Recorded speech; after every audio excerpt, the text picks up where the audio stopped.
And we are. Yes.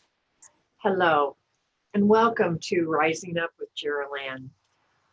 I am your host, Jeryl Anne, and I am so excited to have you here with us tonight. When I first started this show, I wanted to create a show that was able to um, show people how we can hit the depths of despair, how we can hit rock bottom, how we can rise up from those very challenges and those things that we think will at some times think they'll just absolutely kill us, but they don't. So the whole point of this show is to bring on people who have had similar experiences. How did they get out? How did they rise up? And I am so happy to welcome my very special guest, Diana Beyersdorfer. Diana, welcome. Diana is an author, an intuitive healer, energy worker, and she specializes in inner child work and overcoming grief. She's a reverend in the International Metaphysical Ministry with a degree in metaphysical counseling. Diana, my friend, it's so good to have you here with me tonight, and I think we're going to have some really great discussion tonight.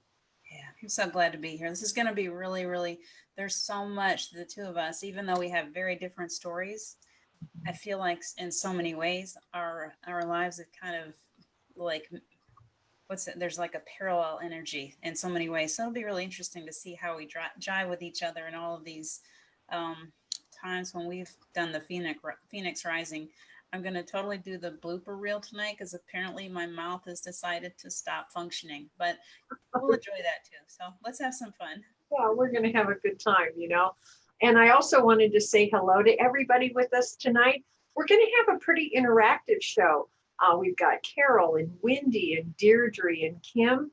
Thank you all so much for being with us tonight. And we hope that if you have any questions or if you have a way that you rose up out of the ashes, let us know. We want to share it out there with everyone and let as many people know how to navigate this. And Diana, what let's start with you because your experience, your what got you down in the depths was different than where I was at. So let's go with yours first and let's go from there. How's that sound?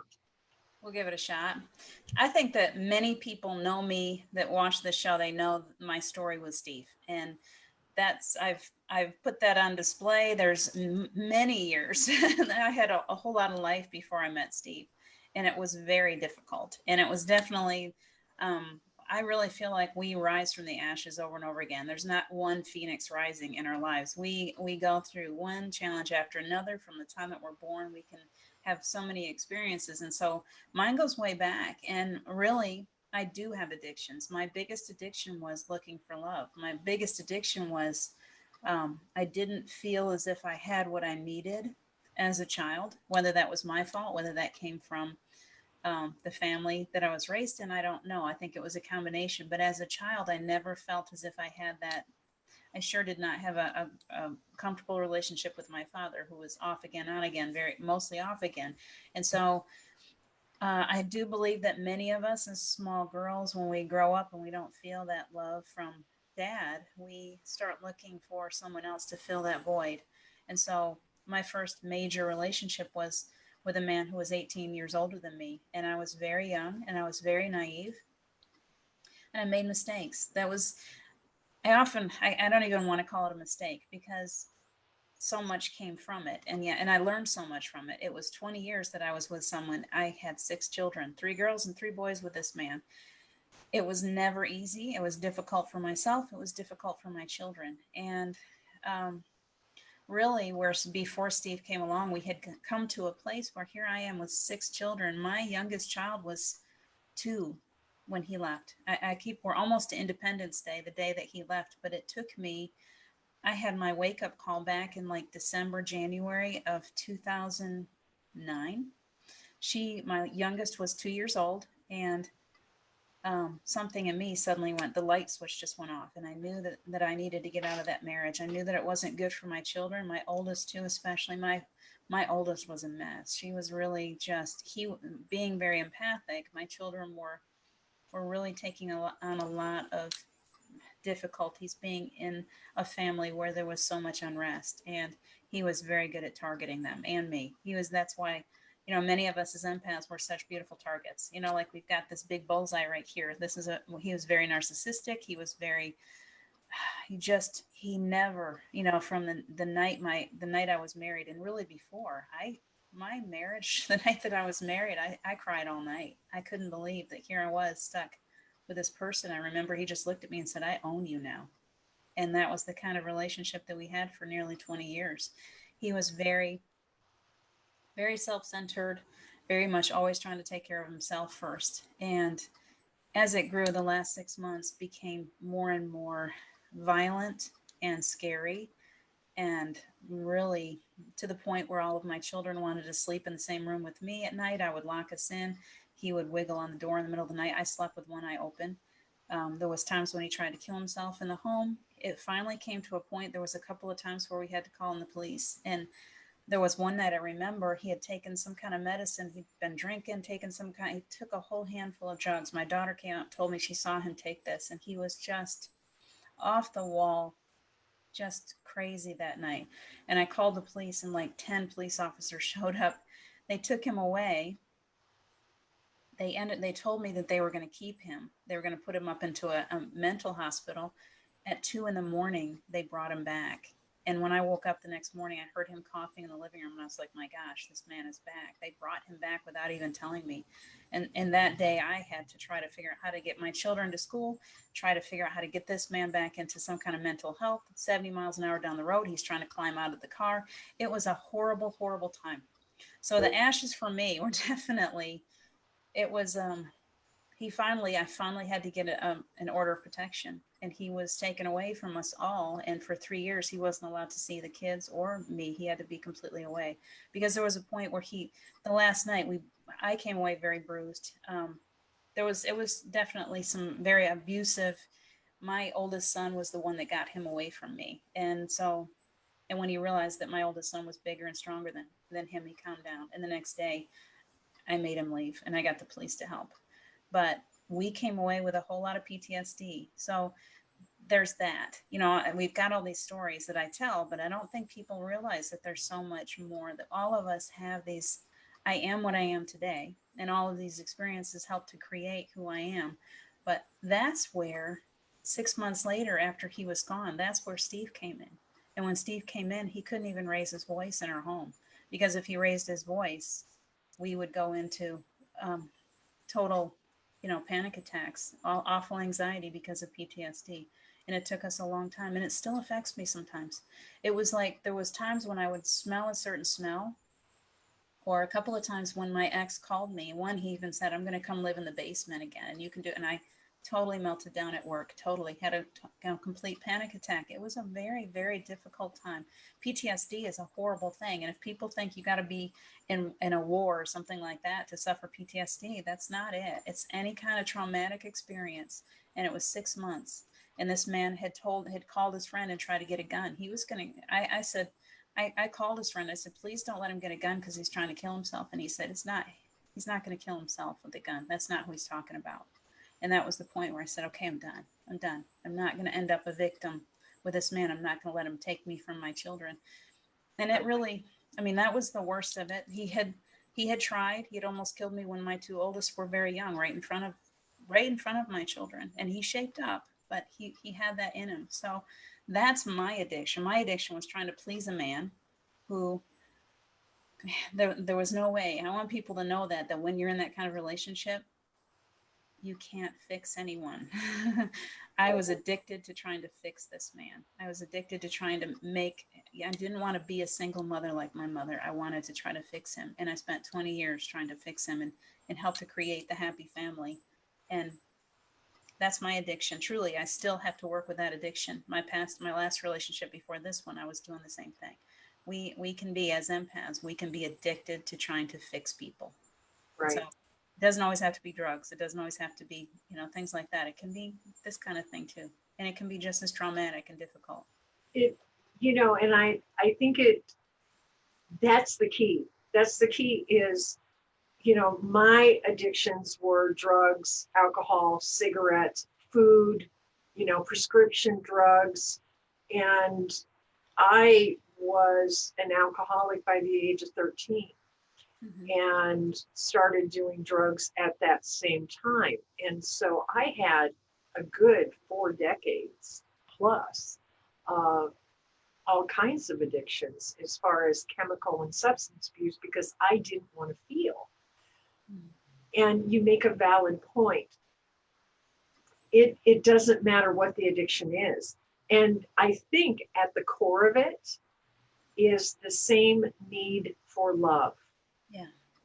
And I think all of our addictions, no matter what they are, come from that lack of love, that lack of feeling like you belong. Right. So you latch on to something to fill that void. Mm-hmm. And for you, and I certainly had my fair share of relationships as well. And so when one thing didn't work, I went to another and I would try multiple things. I just didn't want to feel the pain anymore. Now, I was curious. So you finally got to a point where you were able to get the children and get away from the situation. Mm-hmm. And I know for me, the thing that ultimately, and it took a long time from the time I woke up till the time which was 7.5 years ago when I gave up alcohol and cigarettes. That was the first big addiction I gave up. I've been on a spiritual path for 35 years. So it wasn't as if, okay, I got on this spiritual path, I became a healer in all these different modalities, and boom, I'm healed. It took literally decades from the time I woke up until the time I was really able to give up the first two big addictions. And then it's still 7.5 years later, I'm just now, the last one is food and sugar, which is a really big one for a lot of people. So where did your spiritual path come in? And I mean, for me, probably the only thing that kept me alive was my spiritual path, my belief system, and the fact that there was something out there I could hang on to. What was it for you, Diana? It took me a long time because honestly, I was so wrapped up in that relationship. And when you think about, honestly, 6 kids, I was so addicted to love that I kept bringing these beautiful little people into the world because that was what I was seeking always. Truly, that had a lot to do with 6 children. I was building my own tribe. I was going to find that family of love one way or another. So I created them. That's not necessarily the healthiest thing to do. But I was so busy being a mom and being trying to be a wife and trying to keep the world spinning properly, working all the time. I did not actually, even though I had experiences younger in religion, and there was times when I felt that spark, I didn't really understand what that spark was. I didn't have a wake-up call until that January, I think it was January of 2009, where he was getting there was times in our marriage where I would be so depressed or so, emotional. I didn't understand why. I really didn't know that I was an empath at all. And so it was that wake-up call. I went out in my car, and we don't know when this is going to happen, but the light bulbs just flicked on. It was like I'm in my car and I'm like, why am I so angry right now? I have no reason to be angry. And very clearly, one of my guides said, you are a sensitive. You need to be careful who you spend your time with. And I'm like, why the heck didn't you tell me that sooner? Like, the light bulb went off. I went running to the light. Literally, I started researching what is a sensitive. And I found Elaine Aron, highly sensitive personality, and I started studying that. And then I started looking and I started finding these Facebook groups on highly sensitive people, which led me to the empath which led me to more books. And I started reading about numerology, Dan Millman. And all of a sudden, because religion had kept me from all of these things, because Right. this is who I've always been. But I was in churches that taught me that this kind of thing, anything psychic, was evil in some way. And so I had completely avoided it, even though it was calling to me always. I had completely avoided it. And so at that point, I was like, I got nothing left to lose here. What am I hiding from?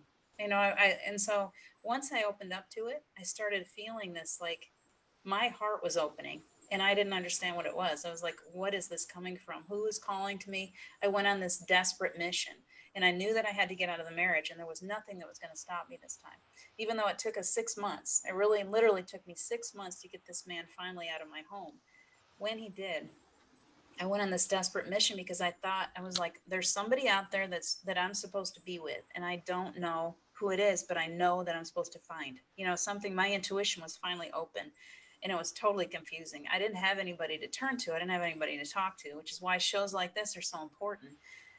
Same with Silent Mystics. It's like, okay, it gives them, oh, that's, I had that experience. Now Yeah. there's people out there. Maybe I'm not crazy. So it took me a long time of looking, and all of a sudden 6 months later, when I'm ready to give up, I literally was like, you know what, I just need to be a mom. If I never have a love relationship, if I have to go through life and just be a mom to these kids, that's it, I'm just gonna be a mom. And something in me whispered, one more time. And so I did exactly what I was instructed. I feel like it was like, all right, just look. I went on to, believe it or not, it was MySpace. I went on to MySpace, and I put in the search criteria, and this face pops up, and it was like he was goofing off with his kids, and I was like, holy cow, that's who I've been looking for. Like the intuition was so alive already. I knew Steve's face. He was familiar to me from the moment that I saw his face, and we started going out. That was like December, right at the beginning of December. Our first live date was December 26th, and we were joined at the hip after that. So it was that fast for me. It was like all of a sudden, just go. Yeah. So what did you do? Because here you had you and your kids were suffering from PTSD. What what were the processes that you um, went through? I mean, how did you heal from that? Was I mean, what happened? Very patient man, because I didn't have time. I didn't have the money. I didn't have insurance. I got the kids on insurance. I couldn't get myself on insurance. And so there was a whole lot. My daughter, my oldest, was suffering from addictions and she was having a really difficult time. I was losing my house. Literally, this man was shutting off our, utilities while I was away at work. They would show up while the kids were at home alone and start shutting things off. He supposedly was gonna continue. The bank was working with him to make bank payments or make house payments, and he said he was going to, and then he just didn't. So I was literally going through the process of losing my house, trying to figure out how to take care of 6 kids, working full time. I hadn't worked. I was in a PRN position. I didn't have any benefits. I wasn't guaranteed even 40 hours a week. He wasn't doing anything to take care of the kids. And so I was in this desperate situation. So literally, the only thing I can think of is that I just had a plan somewhere inside of me. I knew I had to make it through because I don't know how, because I was like a toothpick. I couldn't take care. I was, like I told you earlier, I was literally selling my plasma to put gas in the car to get myself back and forth to work and to make sure some days we needed milk and bread in the house. And so I would do whatever I could do to make sure those kids always had a roof over their heads. They always had, thank goodness Steve came along because he kind of gave me direction. I went and found my own little place up where in the same town where he lived. And I was still driving over an hour back and forth. I would call him on the way home because a few times I would wake up and I'd be like 70 miles an hour down the road and I had fallen asleep. It was a horrible, difficult time. I have no idea how I made it through. Absolutely none, other than I must have had angels wrapping themselves around me the whole time. And I didn't know they were there, but somehow I had help because I made it through. And so did he. We both went through a very difficult time, him with his ex and me with my ex. But I don't know. All I know is that when we met, when we got together, we knew we were in it together. We knew it was like, even though we weren't living in the same home, whatever he needed, if he needed help with groceries, if he needed help with his kids, if I needed help, there was once when he showed up with, he had very little money himself. He was giving it all to his ex. And my ex had promised to buy school supplies for my kids and didn't come through. And I was like, my gosh, they start school tomorrow. They don't even have paper, notebooks, anything. I have no way to get this. And he would show up. He's like, all right, I'm coming over to get you. And we headed out. We got the school supplies. It was like he and I just came up out of the ashes together. It was a Right. really incredible story, just like this bond that we created, but we created it through the ashes. That's what's important for people to know, is that those dark times that we go through, Mhm. man, what a bond.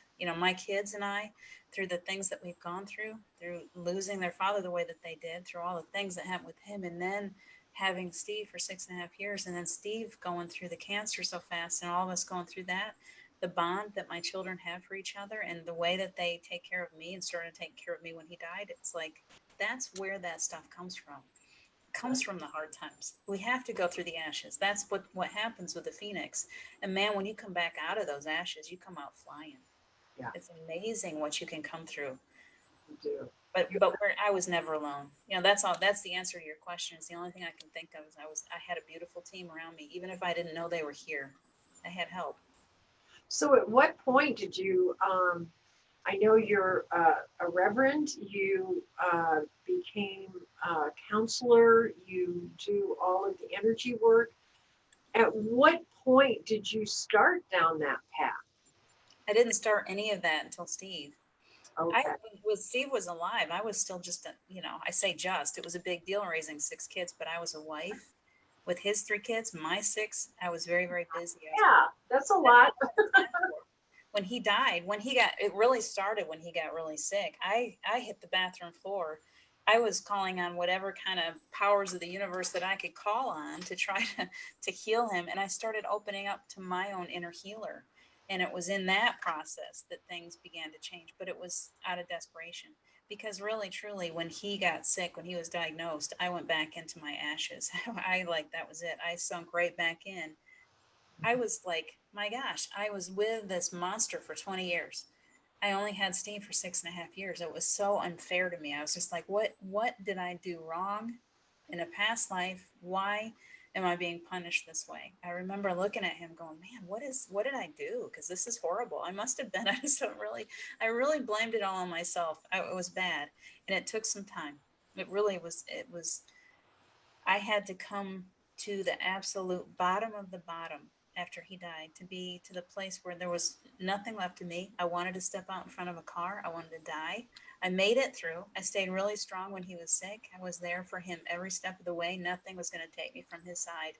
And in the dying process, I stayed beside him the whole time. There's a strength in me that I don't always understand.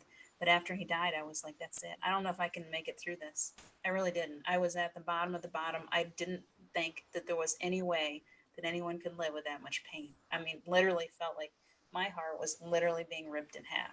And so that was my bottom. And the reason why I am who I am, in answer to your question now, is because he never left me. One. Two, I started learning about the fact that I wasn't here all by myself. He brought me to Paul. That was a big help. That he started clearing energy. He started showing me what I could do. That was like, these people that come into our lives. It's like, Paul, I was going through these sessions, and I was like, I want to do what you do. Like, I want that ability, because he pulled me out in a way that modern medicine could never do. I'd been to healers and doctors, and had every test in the book for the different symptoms that I'd had. When I started going to Paul, I was like, holy, like this is real healing now, and I want it. I remember saying, I am going to have a healing center. I'm going to do what you do. And so I went after it. I started to spend a whole lot of time. Ask them, like, I'm wide open, like whatever. I remember I've got nothing left to lose. Whatever you can bring to me, whatever I'm here to do. Steve stepped aside for this, and whatever reason he stepped aside for, he said, he told me very clearly, this is going to be just, if you could see how beautiful your life is going to become, you would understand why I had to step away. And I'm like, at the time, I was so mad at him. So Yeah. it was that desperation that brought me to where I am today, because I literally was to the point where I've got to really make something of the time that I've got here, because I'm honoring Steve. So it was the desperation to honor Steve is Yeah. what brought me here. Truly. I love that because you not only rose from the ashes once, but twice. Yeah. And it was that second time then that literally catapulted you down the spiritual path and the healer's path, Hmm. and to learn how to do that for others so that you would be able to help those who were having similar, experiences. And I think that's what happens with a lot of us who are in these alternative healing fields, Hmm. because we're so we come from such wounded or damaged places Hmm. within ourselves that it's kind of like, well, this is working for me, so hey, maybe I can help somebody else. Right. It's all comes through self-healing, doesn't it? I had to learn how to love myself first. Steve gave me some of that. I wouldn't be who I am today if I didn't have that process of going into the ashes with the first and then allowing Steve to come in and show me what love was. He had to teach me how to receive love. I've always been a very giving child, even, it was always like, no, I want to give, give, give, give. Right. Had to teach me that I was worthy of receiving love. And that was where things started to change. And then losing him was, then I had the time to look in the mirror and say, okay, now I've got to learn how to love me. Because, and if I can't, I'm telling you right now, that is the basis of everything. If you can't learn how to love you, and it's not selfish in any way, No. but first off, you got to look in that mirror and say, I love you. And I can see through the outside appearance into that most gorgeous, in your heart, in your soul is so incredible. And when you start to recognize the truth of who you really are, that's when you can finally, I hope, I really hope, Jeryl Anne, I hope that the two times were so dramatic, the two times that I've had to come out of the ashes and then come back out as the phoenix. I hope I'm done with that. I hope you are too. I hope we get to a point where we've done enough work so that we can finally rise and stay up there and not Yeah, put ourselves back in that again. yeah, I do too. It is a constant process that I find. And I guess the thing as well is, and I want to tell everybody out there, is that, you know, these paths aren't just a straight line. We kind of go all over the place. I know, at least I have. And, I go along and go along and go along. And then I hit a wall. And maybe I'll go off my path a little bit, but I always find my way back. Mm-hmm. And it's not always easy, but I can honestly say now, after 3.5 decades of doing all the different work that I've done, it I can sit with it now. Right. I can be in the pain of it and look at it, and it doesn't take me out. Or if it takes me out, I rise from the ashes a whole lot faster. Right. I'm able to go, okay, I'm going to sit in and wallow in this for just a short amount of time. I'm going to feel it. I'm going to own it. Because for most of us who have had addictions, our whole reason for that, is self-love, which, and you're right, everything comes back to the whole self-love, but it's so that we don't have to feel the pain of that lack of love. Right. And when we numb out with absolutely everything that we can numb out with, then we're not able to deal with whatever it is. But you eventually get to the place where you do enough healing work that you can sit in the pain of it and go, okay, it's not going to kill me. And I think I think that is, when we talk, that is one of the biggest lessons that you probably learned is, as much as you wanted it to at times, it won't kill you. Right. You'll Or, survive. if the worst that's going to happen, that was my phrase. If the worst that's going to happen is that it does kill me, I'm okay with that too, because I'm not afraid of death. So after you get to that point where you're like, well, if the worst is going to happen is I'm going to die, I'm okay with that too. So there's no reason to just not throw myself into it now. You know Yeah, what am I afraid of? There's really nothing to be afraid of anymore. exactly. Except for And we have a lot of people that are watching with us tonight. Sharon, she's saying such beautiful things, and Aaron, Deborah, Sharon, Robert Painley's popped in on us, and Stacy, Nicole, Charlie, Hope, Gabby, Julie. Hi, everybody. Hey, it's really nice to see you, Tony, Sharon. Hi, everybody. Listen, if there's a way that you have found yourself rising from the ashes, please share it with us. We're This is what this show is all about. For me, rising from the ashes, I started 35 years ago, and it's been a continual process. Now, for me, it was all about my spiritual path. right. And, once I got on my spiritual path, then I could not get enough. And it was the one anchor that I had, whether, even though my gifts are just now, after 35 years, starting to squeak through, it was faith. It was a faith that I wasn't alone. Even though I didn't know my guides' names, I didn't know who everyone was around me, I just knew that there was something around me and that I wasn't alone. And my first spiritual partner, it was 35 years ago. We were having last cigarette, okay, in her family room. It was about 2 o'clock in the morning, and all of a sudden, a voice came through her, and she was gone.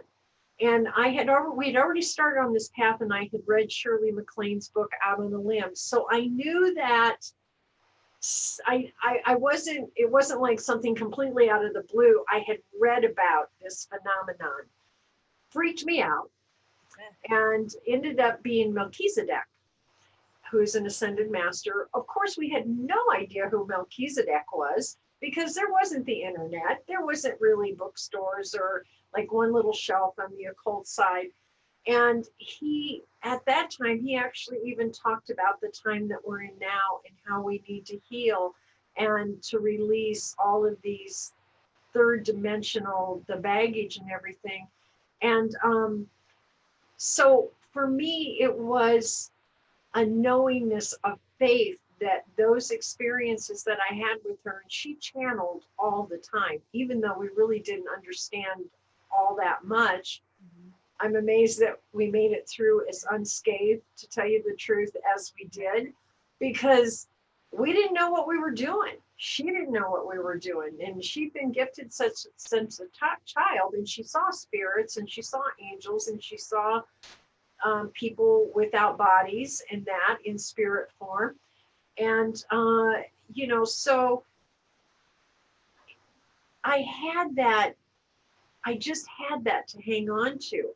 And it's the only thing that got me through. And the other thing was just my intuition to, I went to take a Reiki class.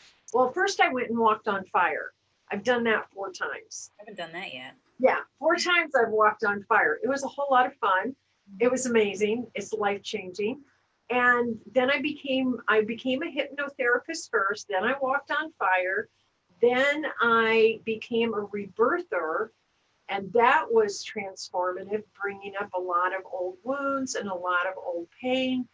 And then I I got back from rebirthing school, and a friend of mine who had a crystal store, she said, listen, there's this Reiki class. And I said, what's Reiki? And she said, it's a healing modality. And I said, she goes, you want to take it? And I go, okay, why not? I didn't know what it was. I thought, okay, yeah, I'll go. And we took it, and I sat there in the first class, and he was talking about what the degrees were. And he said, and then there's a Reiki master teacher. And I thought, I don't even know what this is, but I'm going to be that. My intuition, even though I didn't even know what intuition really was at the time, I knew this. And I have to say, for me, I became a Reiki master teacher within a year of that first class. And everything healing wise fell out from there. But I think it's the one thing that kept me alive, because quite honestly, with all of the addictions that I had, and how horribly I abused myself, it was like I had two personalities. I had the spiritual side and I had this addictive side. That little ego was a little troublemaker, a big Yeah, troublemaker. Yeah. yeah. And so I think that kept me alive Hmm. through the worst of the addiction phase. And it's like I said, it's been 7.5 years this process, but I can sit here today and say I'm completely clean. I don't do drugs. I don't smoke. I don't drink. I don't do prescription drugs. I'm off sugar. I literally have let go of and transformed, but it's that 35-year process Right. was like this and this way and this way and all over the place. So again, I say to people out there, this isn't a direct line. Right. And when you think you just can't put one foot in front of the other, and even just recently, I mean, we go, and now when we're in this place of ascension, and we can't go into 5D with 3D baggage, that stuff that we haven't healed up to this point, guess what? It's in our face. Heard it again. Yeah, yeah.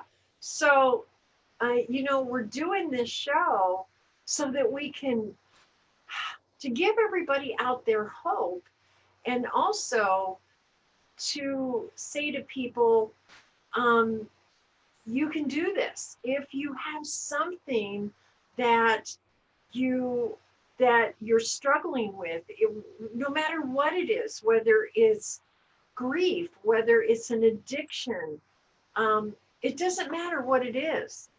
We're working at releasing those very Right. real 3D lower vibrational gook, so that we can all ascend and add to Get the it. greater collective consciousness.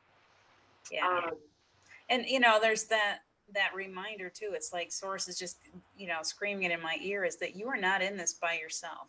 right. You are never by yourself. I may be disappearing though, but you You're a floating head, but we can see you. I'm a floating head. It's kind of cool actually. So let's just do it. Let's go with it. But you're not in this by yourself.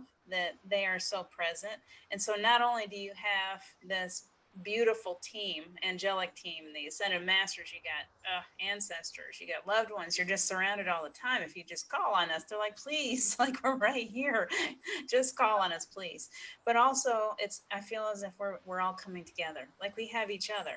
They're like, we've been brought together. This big shutdown especially has brought us into a place of like we're really finding our team, our tribe members in a way. You were talking yesterday, and I talk about this all the time. I love my physical family very much, and yet they don't understand where I'm going. They don't understand where I am. They're starting to see a little bit more, but truly, there's times when these people just think our cheese is slipping off the cracker. They don't they don't understand us at all. We're in a totally different place than most of the people that we're surrounded by. So Right. now it's like they're bringing us. It's like, oh, okay, but I've got these people. I can come here and they get it. They don't see me as some crazy. They like, oh wow. So it's such a beautiful time to be alive. I love this comment from Wendy. She says, when you think you can't put one foot in front of the other, you can, because your spirit is strong. It's unbreakable. Hmm. It is. It is absolutely unbreakable. And, you know, if it weren't, I wouldn't be sitting here with you today, for sure. Neither would I.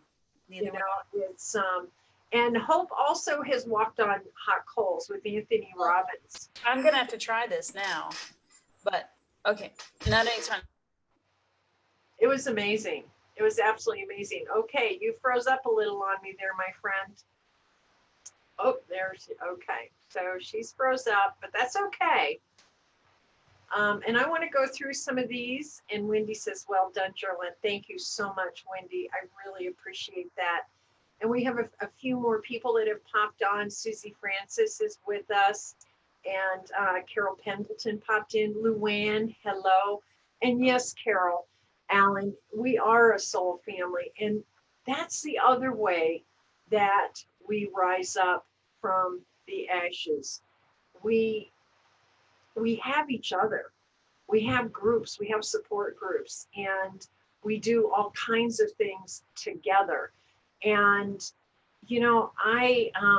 Diana had to go out for just a minute, but I'm sure she's going to come right back in. She was having some issues with her her internet earlier. So I'm just going to hang here with you guys.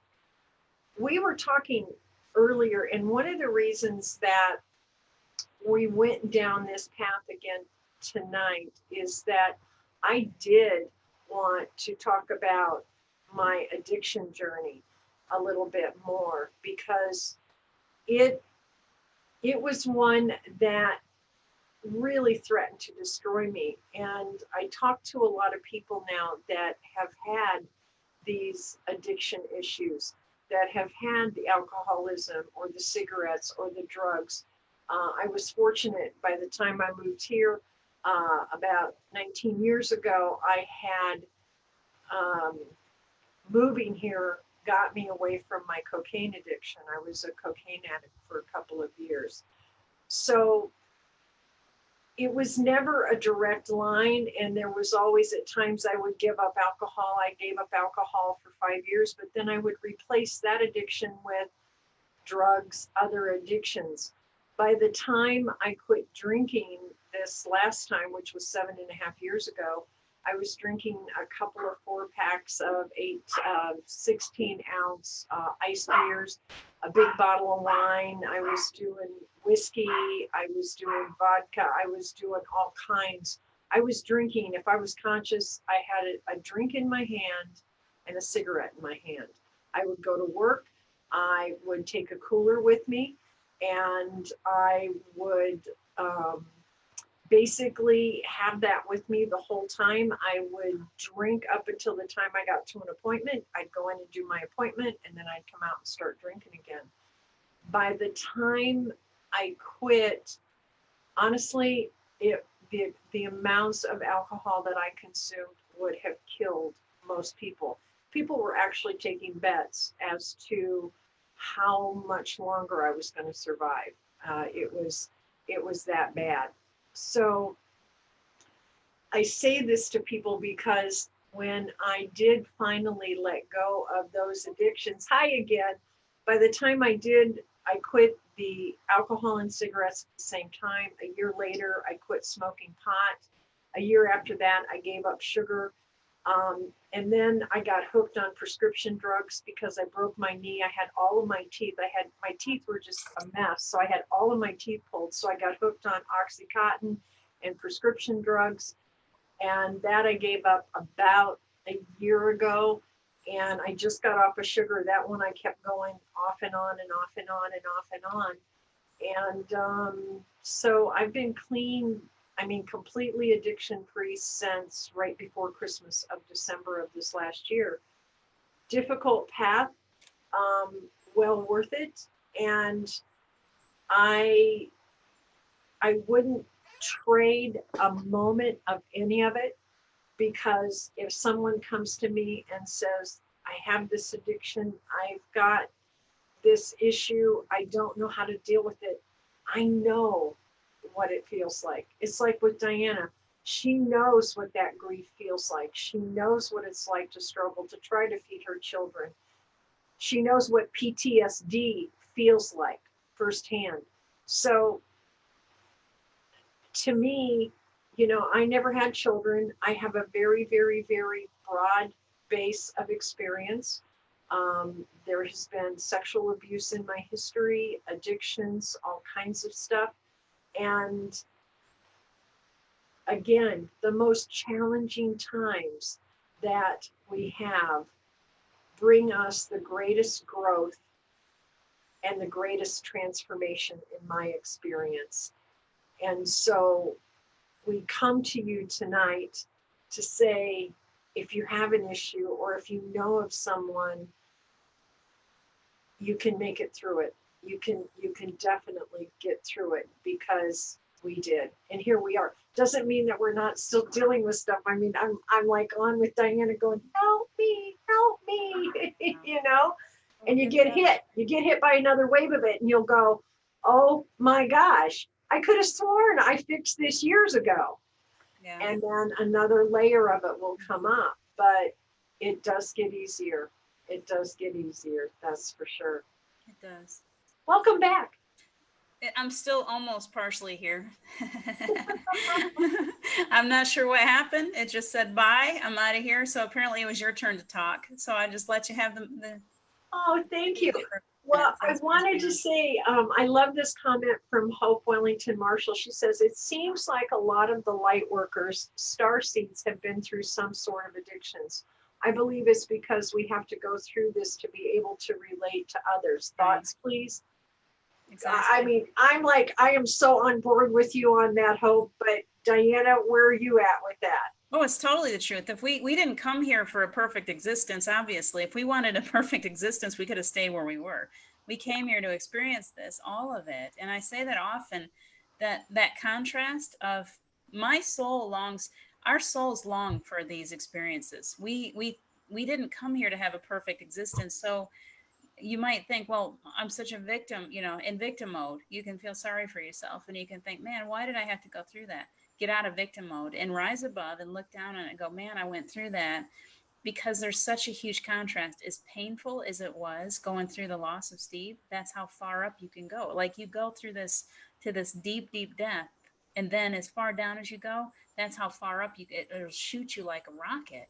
So stop beating yourself up over being down in the depths. Just wait, hold on, just hold on, tie a knot sometimes and just hold on, because it's going to swing back around. And when it does, you're going to go, holy mama, I got wings on my back. Like, don't give up. Just don't give up, and reach out and ask for help, please, because that's why we're all in this together. We got to be willing to help each other through it. And we are. There's so many just wonderful people on the planet. We've been placed here in all these different places close enough to each other so that we can, and we have these social networks and all these ways to reach out to each other, because it was part of the plan so that we could reach out and be together in these really difficult times. So don't forget to reach out. You're not in it all by yourself. I'm seeing a lot of people on here too. And Deirdre is another one. She was addicted to everything under the sun, like she said. And it's,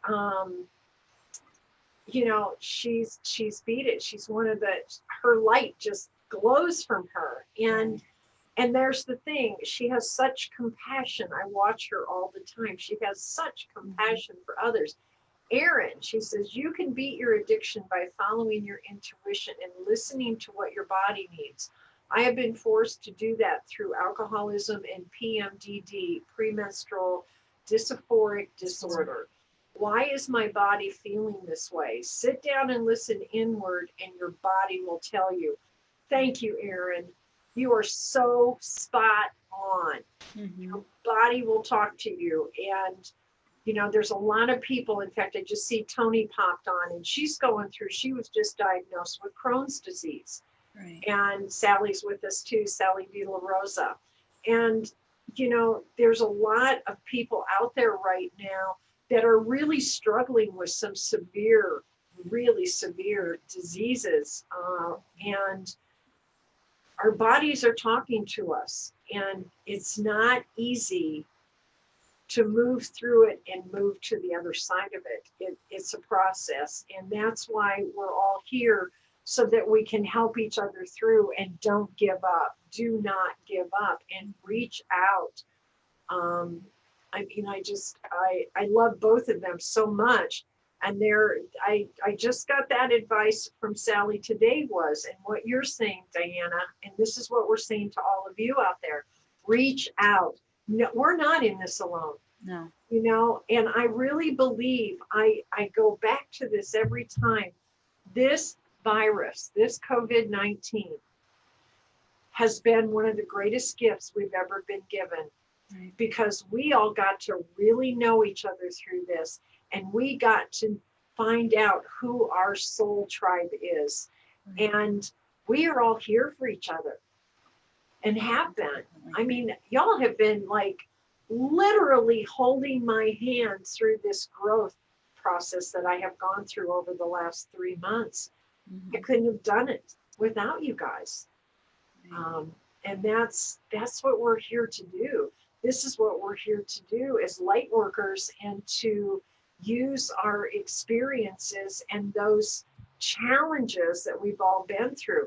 Sally's going to come back on the show again. She's going to be on once I get back from being up there in a couple of weeks. She had all kinds of addictions she got through. Now she's a healer and light worker. Right. You know, it's just so, and if it's a they're repeating story, isn't it? So there's got to be something to it. What she's saying is, yes, we go through. I wrote it. It was funny. I used this for Paul's description in Anchor Light. It's like some people are literally forged in fire, like, and that's the strength that comes from that. We go through such a horrible, difficult. Many of us were abused or neglected or had a really difficult time growing up. We've had, abusive relationships. We've had addictions. We've gone through such difficult times. And when we come out the other side, we come out stronger and stronger and stronger until you come to the point where you're like, my gosh, like I don't even resemble the person that I was 10 years ago or 20 years ago. We just absolutely transformed through this coming back up out of the ashes, of going into the ashes in the first place, of our suffering, and then being able to come back up out, and then coming back out with this deep compassion. That's the point of it all, is being able to look at the earth and look at the people on the earth and have compassion no matter what they're going through, and just really just, I love you anyway. I love you. I can see your soul. No matter, the worst person on the planet has a perfect soul filled with love. And so can we teach the rest of the beings on the planet to look at each other that way, because of the stuff that we've been through? It all has purpose. Our souls plan this. Yeah. Luann says, I'm so grateful for the times I faced difficulty in my life. It has made me stronger, more patient, and a better listener.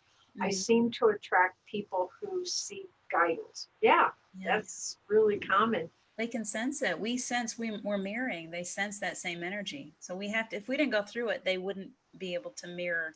They wouldn't sense it in us. They wouldn't come to us. They're coming to us because they know that we've been there. They can feel that. We have to go through it. It's part of the plan. It's not nice, but it's part of it. And we all signed on for this. Remember, this was your choice. We all did.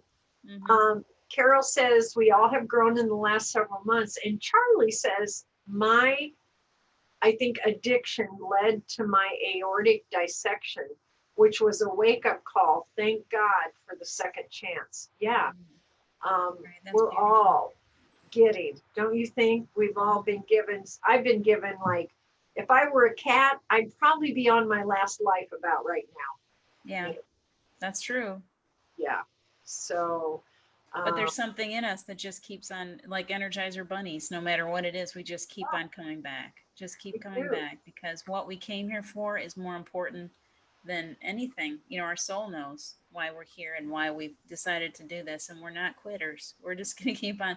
None of us, I don't believe anyone that's in this, truly in this whole ascension process where we are right now, the light workers, I think we're all, that we'll hear these stories one after another. All of us can sit down and tell. That's why I love the way you're redoing the show now, to show so people can come on and say, hey, yes, I did come out of the ashes. This is my story. And then more and more people can relate to that, and they can say, okay, if they could do it, I can do it. So it's a really beautiful thing you're doing.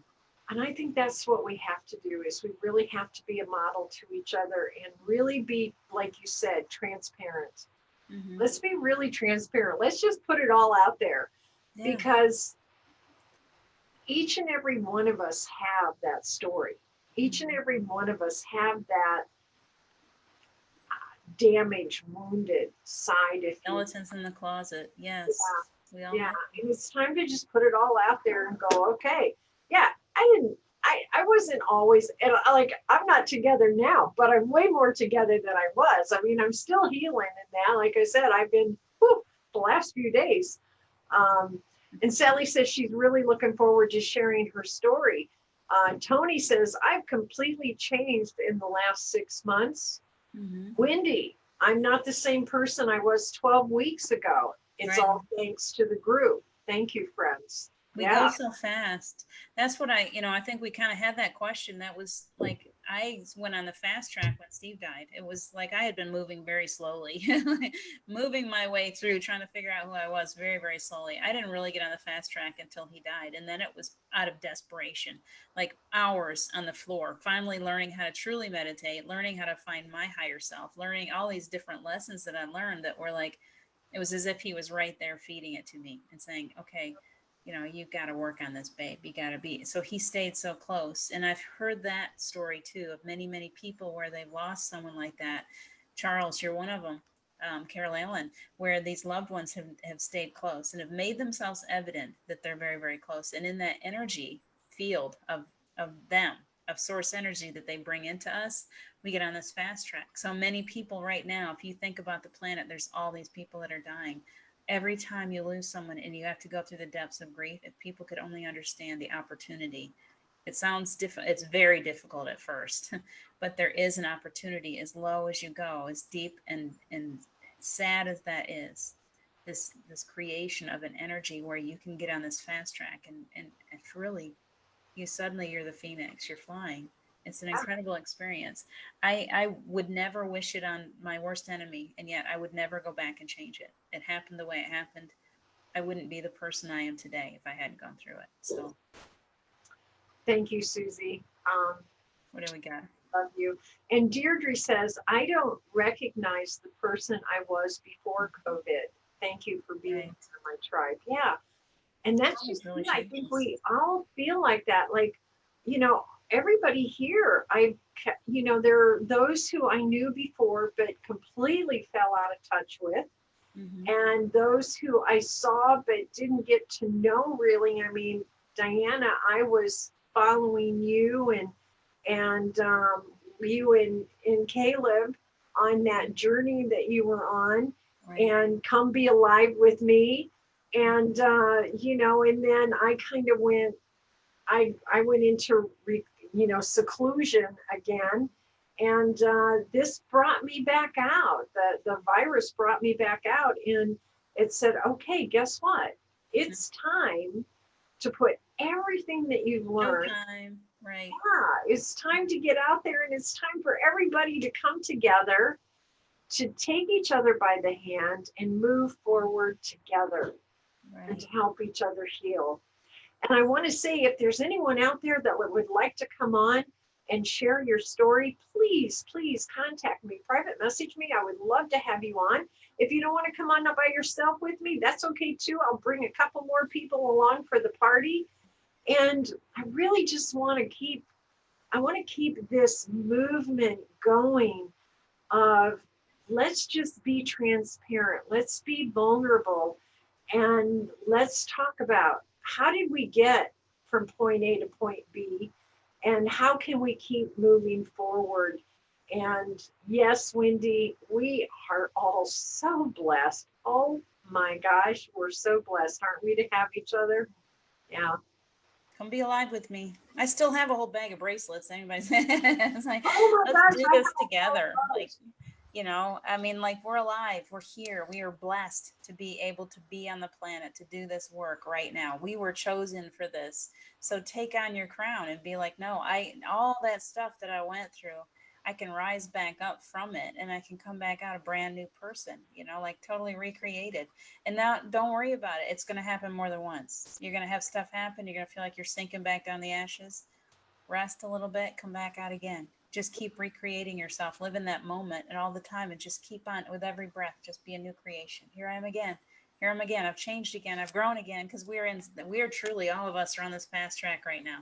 And we're just getting slammed with all this huge DNA, growth and expansion. And so it is not easy, because in the process of growing, we have growing pains. It's difficult, and yet it's so incredibly powerfully amazing to be alive and on the planet right now. And I'm so thankful for all of you that I get to share it with, truly. Me too. Sally says we all serve a reason in each other's lives, even if you learn something new, and we're all learning. Sometimes we're the student, sometimes we're the teacher, sometimes we're both in the same circumstance. Mm-hmm. And Sharon Boyle says, The spiritual journey is a bit like the okey cokey, and here we call it the hokey pokey. Pokey. In, out, shake it all about. The hokey pokey, and we turn ourselves around. Thank you for the inner child work tonight.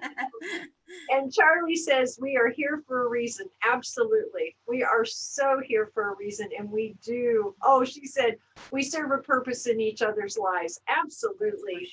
For sure. And she said, Wendy says, any problem shared will always be a problem halved. I like that. Right. Thank you, Wendy. That's really beautiful. good. That's really good. So, my gosh, did this go fast or what? I only disappeared once. I came back though. I'm so glad you came back. I came back. Wow. I get to see you in person here real soon. I know. What are we gonna do?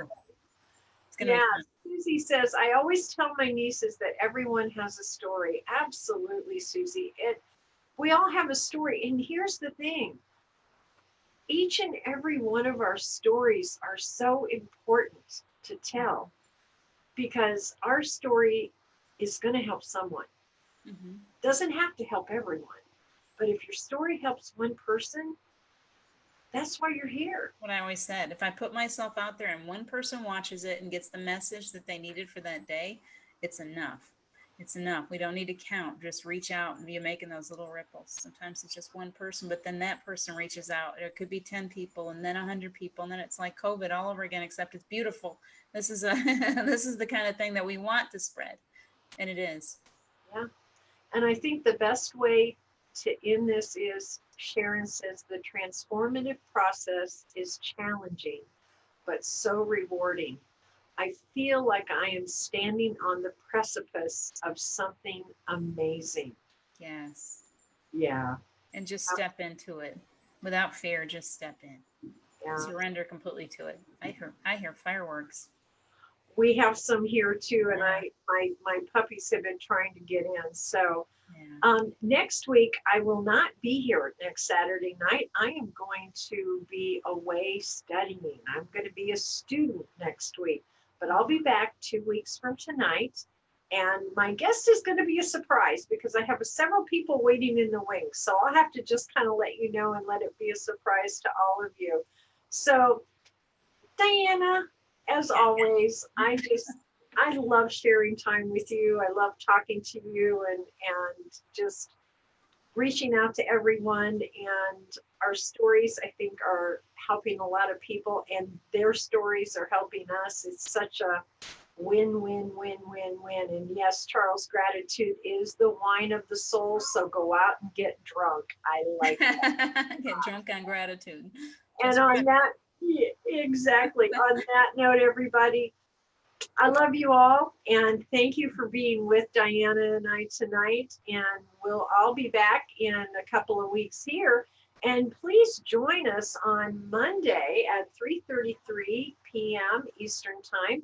Sharon Boyle is going to join us on Silent Mystics, and we'll have another one. Wait. Sharon Rhea.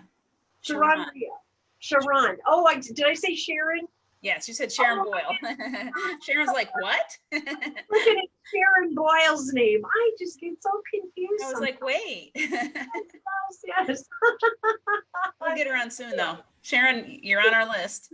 Yes, absolutely. So thank you, everybody. And we will see you on Monday. And don't forget, join Diana at the playground at 9:30 every morning. She'll be back tomorrow morning.